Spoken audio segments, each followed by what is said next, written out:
It's Monday morning, there's fresh snow in the hills, it's not as sunny as last week, but we're back at it. Today I'm on the breaker, the breaker we do use at Waterbear. We got it last year. We did use the beer breaker on both machines, but we had a big job on, so we decided to get this one here. And so far it's been a good breaker. A breaker's a breaker. I call it a breaker, hammer, pecker, whatever you want to call it. However, it does seem to be leaking oil.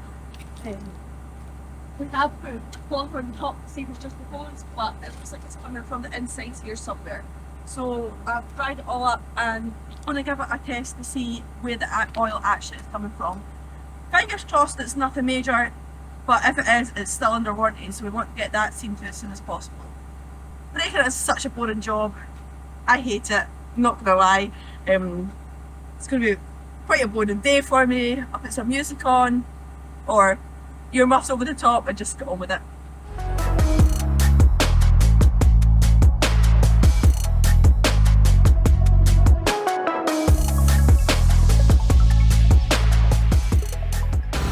That's part of the section all broken out. It wasn't really that bad, it was more just because there's a wee lump in the road. I wanted to smoothen it out more rather than going up and over a wee hump up to the drive. So now that's all broken out, I'm going to take the bucket through it and grade it all off. But going back to the leak, it is very clear that there is a leak here, and that was all clean dried off this morning. It's coming from up the top there. You can tell it's not coming from the hoses because they are bone dry, both of them, they're not leaking. Same with down here, round about the cup ones, they're actually bone dry too.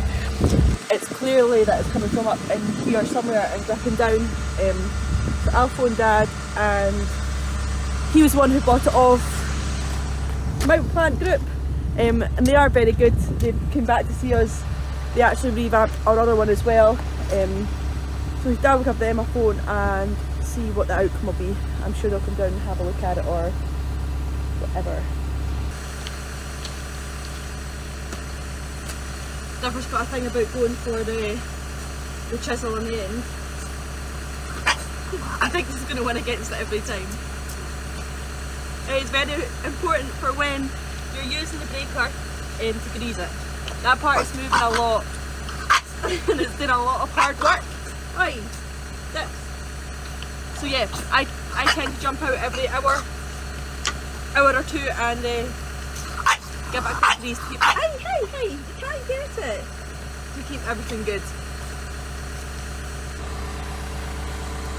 If it's been well greased, you should see this constantly. If you see this starting to dry up round about the chisel, then you need to get out and give it a grease. That's the way you know if it's been kept well.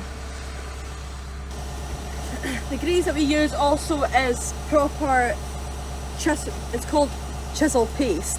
Now I'm just going to show you, I'm going to get it in my hands to show you, but it's a lot thicker than normal grease, like a lot thicker and a lot harder to come off, whereas other grease, let's get a wee bit off here,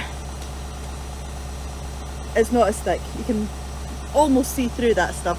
So there is a difference, and the chisel paste does make a huge difference having it on the breaker.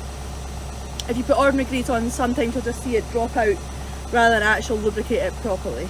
So yeah, chisel paste for the breaker, normal grease for the machine. Or if you want to use chisel paste for everywhere, it's just a lot more dirtier and a lot more expensive.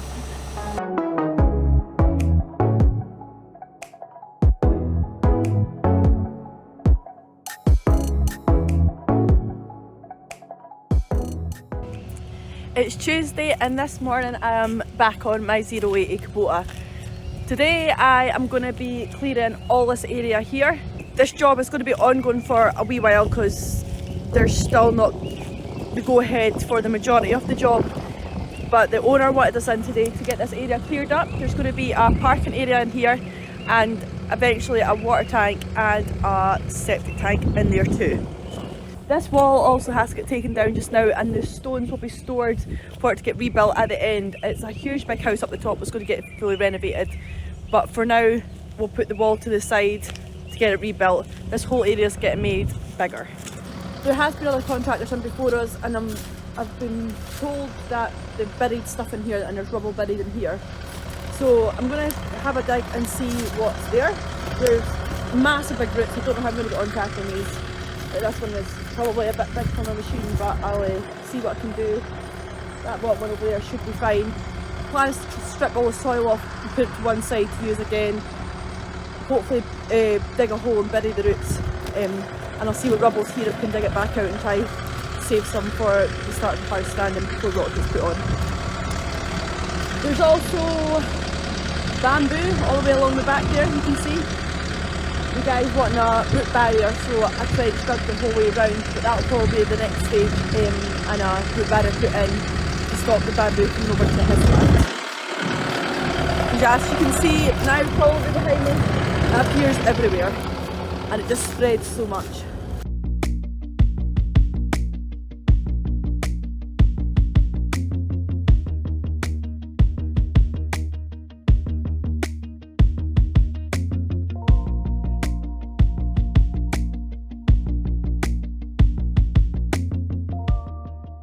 Getting them roots out of there and buried wasn't actually as hard as I thought. They had been dug before, but that 8-ton machine did handle it and the rototilt very well, because there were some weight. Very impressed with the way the rototilt handled it, to be honest. Even when the hydraulics were shifting it, which was a bonus. I'm going to leave this bit a little bit higher because the trees and that will rot underneath the roots and the branches. It'll sink down a little bit. But not that will matter too much because the rest of the soil I'm going to scrape back and put up here for storing for a later date. Once it's all complete, the soil will get reused, but it'll just be a storing point. With the tanks going down there, I don't want to put it down there, and then there's pipes, the sewage pipes and water pipes going up the side, so it'll just be in a way elsewhere. So I think up here will probably be the best bet. So I'll get all it scraped back and piled up into a pile.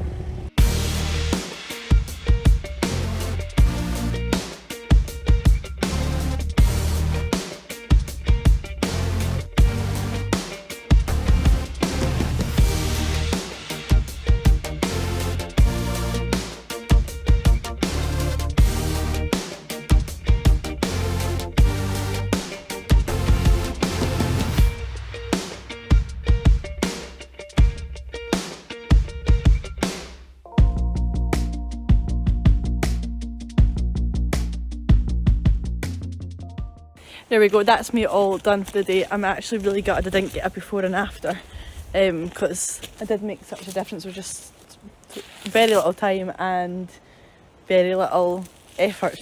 It doesn't take much to make a good change. All the roots are buried, the soil's kept there for the future to get put back down. And I'm going to leave the wall for a wee bit longer, only because if I take it down now and open it up, that'll invite camper vans, campers, fishermen up here. We get it all the time, so the longer you leave it, the more it puts people off from coming up. It's not a big open space for them. So yeah, see you tomorrow. It's Wednesday morning and I'm back where I was yesterday. However, I have finished the job for now. I'm going to go to a job further on, but first I've got a rototilt salesman, Les. He's coming up to my machine, and he's taking a future customer for rototilt with him. Now, they phoned me last week and asked would I be willing to let someone have a shot of my machine and rototilt, because no one in this area has a rototilt. There's a few other brands like Encon and Steel Wrist floating about, but no rototilt. And the new customer is semi-local to me, so I was like, yeah, no bother, just come down and have a shot and see what you think. So I'm going to be really nice and get the machine heated up for them, get it pulled into a space they've got a bit to get moving about in, and they can dig whatever, and I'll just tidy it up after them. Les, who's coming down, is also taking me some oil for my rototilt because it does need a service. So I'm hoping he's going to stay and help me do that, but he's a salesman, so we'll see. Let's get this heated up for them. Well, that's Les from Rototilt away, and the boys from Glencoe Ski Centre who are down to buy it, and we had Cammy, the Cammies from Argyll Engineer, who have sold them to Cucci. So they were all with us and it was good. I went to try and do some filming, but I actually forgot because I was too busy talking about it and having conversations, and I never got round to it. But the boys seem keen and getting it. I think they've got their mindset, so hopefully for Rototilt it'll be a nice wee sale for them. I'm not going to start another job at this time of a day, so I'm going to jump back in. I've got some stuff to do myself. I've got loads of parcels to do. I put a huge 75% sale on my website of all my clothing. I want all that gone because I've got something new coming. So yeah, if you want to go over to my website and have a wee look, there's not much left, but I need it all gone. And Les forgot my oil for the rototilt. So that will have to be another day's job. He's going to post it up to me, which is fab. I've got a meeting with Dan. We've got something else very exciting to discuss later on, and I can't wait to share it all with you guys. But right now I need to keep hush hush, keep my head down and keep working. It's Thursday morning, and first thing, I done my big order last night, packed up all the clothing, so I'll take that round to the post office and post that away before I get to work. That's we dropped all my parcels off and at the machine now. I'm just going to fuel up, and then I'm taking it to the farm next door, which is really handy. So I'll just track it across the fields. Oh my god, this drum's heavy. I've got a culvert to fix at the roadside, which a lorry went into the ditch and ruined their culvert. I can hear the tractor now, so hopefully that's him coming down to meet me to see what I'm doing. Because I'm going to go now from private land to agriculture land, I could be putting red diesel in the machine, but you just can't justify it, like putting onto red for one job. This is why it's not fair and totally wrong. It's mental. You can see here where the lorries went in, and there's a culvert just right there. He's destroyed it. So I'm going to go back along there. I'm going to have to sit in the field and clean that ditch out as much as I can along to here. I'm going to extend it as well. I'll put that pipe in there so the boys can swing right in with their tractor and trailer and get in here, because right now it's cutting it a little bit short, so that will allow a wee bit more space. I'll take the turf off what's there and try and reuse it, and they're going to come down with some planings to make it a bit bigger for them as well. And again, another day, another view. This is going to be extremely hard to try and do over the fence here. My vision is like zero, so I'm just going to see how I get on and do what I can, because I can't really sit on the main road with the machine. I don't think that would go down too well.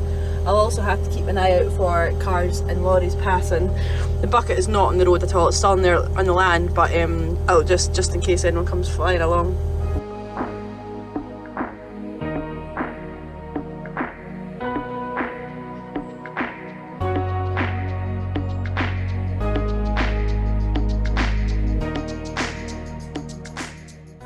That's me exposed it there. You can see it's absolutely chock full there. I've got my boots on. I'm not going in there with my boots on. I'll let it drain away a wee bit. I'm going to go along and get my shovel out the pickup, which is along there, and yeah, do a wee bit of shoveling.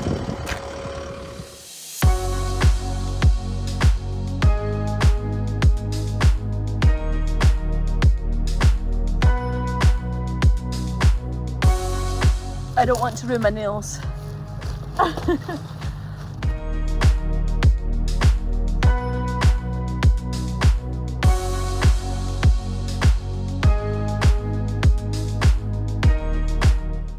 My hair.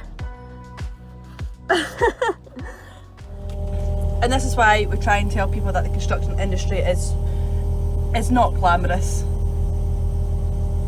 Covered in mud. My hair has actually got cow shit in it. Yeah, the joys of being a owner operator or working for your dad. You've got to get on with these things yourself. The farmer's going to take a new pipe down for me because that one smells too big. So while I'm waiting on him doing that, I'm going to clean out this bit here. There's a pipe in there somewhere, so I'll clean that out and I'll clean out that ditch. It'll only take me a couple of minutes, a couple bucketfuls, and then I'll go back down there. I'm just watching these sheep here. It looks like they're going to try and make a great escape for that gate. I've left it open down there, so I'm going to have to keep an eye on it in case they dart down and they'll be along the road before I know it. Been the farmer's bad books.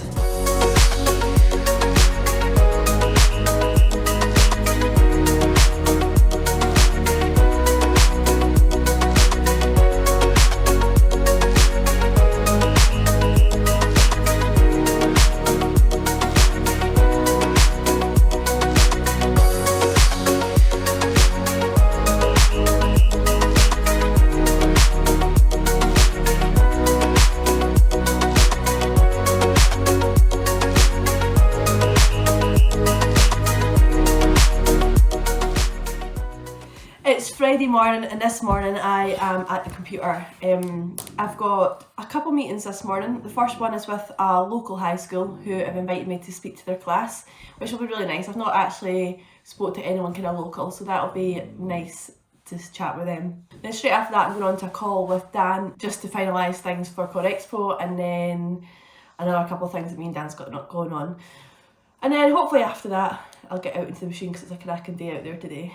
Oh, that was actually the nicest meeting ever. It was all wee kids from 4 to 7 year old on an island just outside where I'm from. So it was really nice speaking to them. There's a couple of them who want to be digger operators and they just want to know more about it. They've had local companies, they've had doctors in, they've had another construction company in, we're speaking to more people online about different careers for them. I think that's very important to get them from such a young age in their heads the different options. So I was talking to them about apprenticeships, maybe they'd never heard of that before, and how you could travel once you have your apprenticeship. Once you have a trade, you can travel the world and work wherever you want.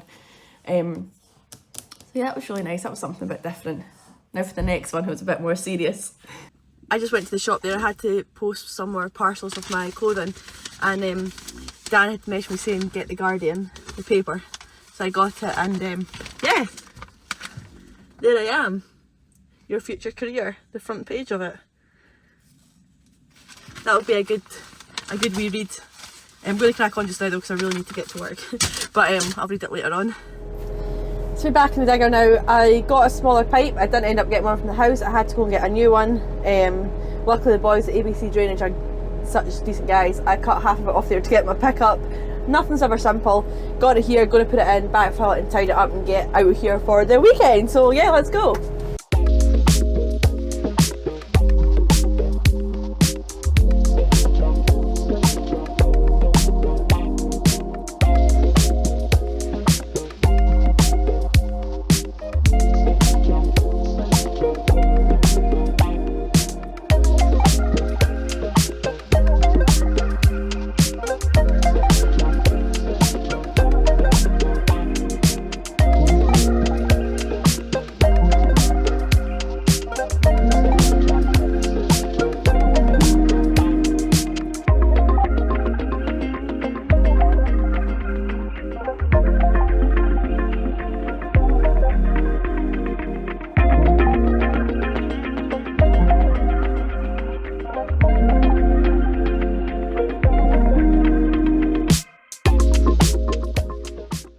That's been nearly all finished here. I'm just going to go along with the shovel and make a nice straight edge along there, and then I'll clear out the pipe there to let the final water come through.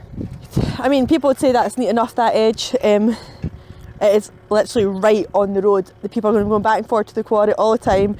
It'll be my name against it. Machine's been here, and it's the way I've been taught to get out with the shovel at the end. People will say it's just a farm thingy, why are you doing that? But as I said, it's my name. I want to get it all tidied up, and it's good practice. You should be doing this at every job.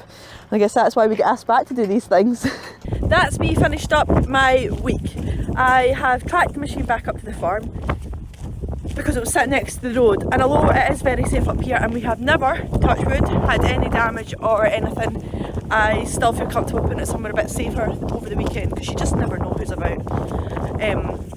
Also, that's where 2 lorries went in the ditch before, so maybe if I sit there, come back, it'd be crushed or something. But anyway, I'm saying I'm sitting up there for the weekend. In reality, it's probably going to be all next week as well, as I'm away to Core Expo in Las Vegas.